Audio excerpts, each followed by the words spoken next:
Salut tout le monde, ici Sébastien de Fun Jouer Jeux et bienvenue à l'épisode numéro 4 de Fun Regarder Film.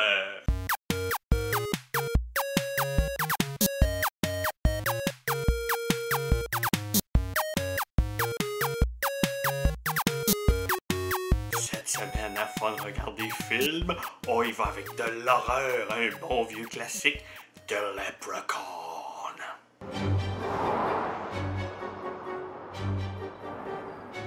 Donc, The Leprechaun, ou en français, L'abominable lutin. Un film sorti en 1993, réalisé et écrit par Mark Jones. Ce gars-là, oubliez ça, je n'irai même pas voir qu'est-ce qu'il a fait d'autre, il n'a rien fait d'intéressant. Mais ça met par contre en vedette, et ça c'est assez intéressant, Jennifer Aniston. À l'époque, Jennifer Aniston, on ne savait pas du tout c'est qui. Même que, si on regarde l'ancienne pochette du film, elle n'est même pas dessus, il n'y a pas son nom. Sauf que si on achète une nouvelle édition DVD du film qui a été sorti il y a quelques années, c'est son nom en gros, puis je pense que sa face est encore plus grosse que celle du lutin. Ensuite, on a Warwick Davis. Warwick Davis, ça, c'est une sommité dans l'histoire du cinéma. C'est le gars qui jouait Willow. C'est le nain qui jouait Willow! Aussi, c'est lui qui jouait Wicket dans Star Wars. Wicket, le petit Ewok! Oh, lui aussi, il a joué dans Harry Potter, puis il y a à peu près toutes les nains dans l'histoire d'Hollywood. L'histoire commence avec un homme qui raconte à sa femme qu'il a découvert l'or d'un lutin, l'or caché d'un lutin. Mais ce qu'il ne sait pas, c'est que ce lutin-là est un lutin meurtrier, et il va tout faire pour avoir son or. Entre autres, il va poursuivre sa femme dans la maison jusqu'à ce qu'elle se plante dans les escaliers. Il l'a pas tué! Il l'a laissé tomber! Wow, Sébastien Bouchard. Si tu penses que je vais te laisser bâcher sur un de mes films de même sans rien dire, tu sais pas à qui t'as affaire.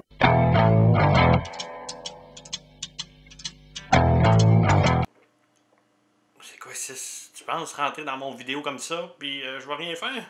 Entre nous autres, j'ai plus peur de lui que du lutin. Donc le vieux bonhomme réussit à enfermer le lutin dans une caisse et juste avant de mettre le feu, meurt d'une crise cardiaque. Et le film commence.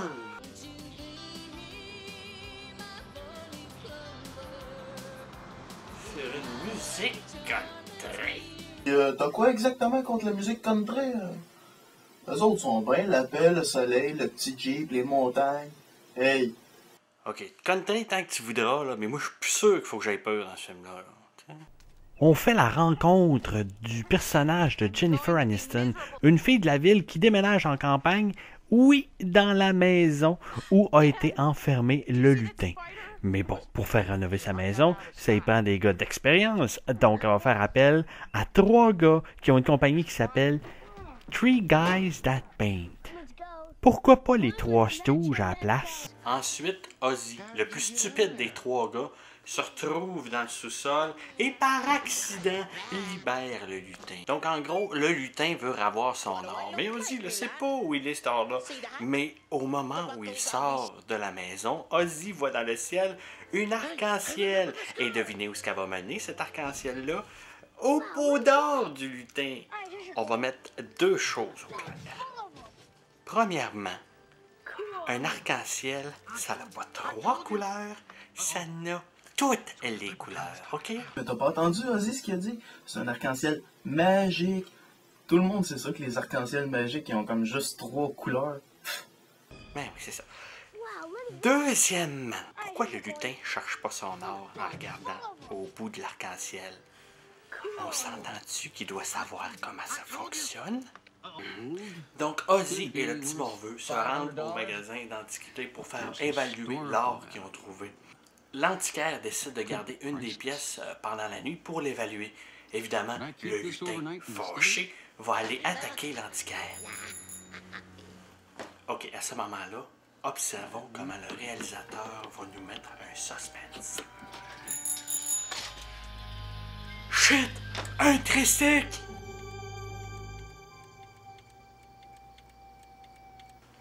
On s'entend que si t'es tout seul dans ton magasin, il y a un tricycle qui s'avance vers toi. Pas sûr que tu le regardes en faisant. Mais, on va continuer mes affaires. Oh, surprise! Le lutin sort du coffre-fort. Et qu'est-ce qu'il veut, le lutin? I want me gold coin. Écoute, man, si tu veux ton or, puis que tu es capable de te téléporter dans un coffre-fort, va le chercher toi-même. Après avoir tué l'antiquaire avec un pogo stick, le lutin reprend sa pièce d'or et part avec une petite voiture électrique. Évidemment, un policier va le surprendre et va l'arrêter parce qu'il se dit c'est un petit kid déguisé. Mais là, le lutin va attaquer le policier. Et le policier, qu'est-ce qu'il va faire plutôt que de s'en aller dans son char? Il va se sauver dans le bois. Rendu dans le bois, il est cerné par le lutin. Il sait plus quoi faire. Il a peur. Il va appeler sa mère. Il va appeler des enfants. Non. Il va pitcher sa matraque dans le vide. Et on revient à nos joyeux compagnons. Donc, il commence à se douter qu'il y a quelque chose de louche, là. Donc, le dude, le gars, l'homme viril, les trois stooges, là, il décide de sortir dehors pour aller voir ce qui se passe, mais il va tomber dans un piège que le lutin a mis dans la cour de la maison. Regardez le piège. Man! Comment t'as fait pour te faire prendre là-dedans? Le piège à ours, là, je sais vrai que c'est assez faible comme plan, là. Mais lui, c'est parce qu'en arrière de la tête, ce qu'il veut, c'est se tirer les petites caresses de la belle Jennifer. Ouais, ça se tient ton affaire. Les joyeux compagnons vont tenter d'aider le dude plus viril à sortir du piège alors que le lutin l'attaque. Ça donne une scène un peu étrange qui enlève toute idée de peur qu'on peut avoir envers le lutin. Regardez-les frapper dessus. Non, là, je suis complètement d'accord. C'est vrai que le combat avec les lutins, c'est quelque chose d'assez ridicule, là. Mais écoute, on fait ce qu'on peut avec ce qu'on a. Un lutin. Ça aurait pris d'autres lutins ou des nains pour... Oh, ça aurait été génial. Oh oui. Fait que si on fait un saut dans le temps, on se rend au moment où Jennifer Aniston apprend la façon de tuer le lutin. Avec un trèfle à 4 feuilles sur la peau. On s'entend-tu que 3 personnes penchées dans un carré de tube à chercher un trèfle à 4 feuilles, c'est tout sauf stressant, tu sais? Évidemment, ils vont trouver un trèfle à 4 feuilles. Et comment ils vont faire pour le faire toucher au lutin? En le collant sur une gomme, puis en demandant au kid de le tirer avec son sling à chatte. Fuck you, Lucky Charms. Je veux des effets cool, là. Le lutin qui est en train de crever avec la face à moitié fondue, puis les os qui sortent, pis tout. Tu vas me faire croire que c'est pas cool, ça, pour l'époque. C'est vraiment génial, là. Qu'il y a des effets pratiques, il n'y a pas d'ordinateur là-dedans, là. C'est extraordinaire.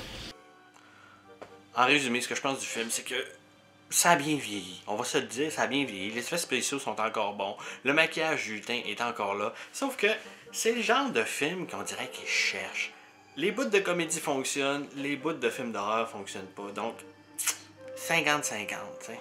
Pour être complètement honnête, la vraie raison du pourquoi je défends ces films-là, c'est que ça me rappelle mon enfance. Ça fait partie des premiers films qu'on louait, moi et mes amis. Mes premières soirées de films d'horreur, c'est un de nos films cultes. C'est bien juste pour ça. Parce qu'honnêtement, quelqu'un qui a jamais vu ça, je le conseillerais vraiment pas. Mais pour les nostalgiques comme moi... Merci Sis d'être venu t'intégrer dans mon vidéo, c'était cool. Merci Sébastien de m'avoir laissé dire ce que j'avais à dire, puis de m'avoir coupé son montage. Si tu comprends pas, tu t'es vu l'allure. J'ai ben trop peur de te couper au montage. Come on. Je suis doux comme un agneau. Ouais, c'est ça. Si jamais vous aimez ça, les films d'horreur, que ce soit cheesy comme ça là ou peut-être un peu plus sérieux, venez me voir sur horrorgamer.com, il y a plein de belles surprises qui s'en viennent pour vous autres. Oubliez pas que vous pouvez me rejoindre sur Twitter ou par Pigeon Voyageur. J'en ai pas encore reçu, mais je sens que ça va venir. La morale de cette vidéo-là, prenez de la bonne bière, n'ayez pas peur des lutins et surtout, ne conduisez pas en patin à roulettes après avoir bu une bière.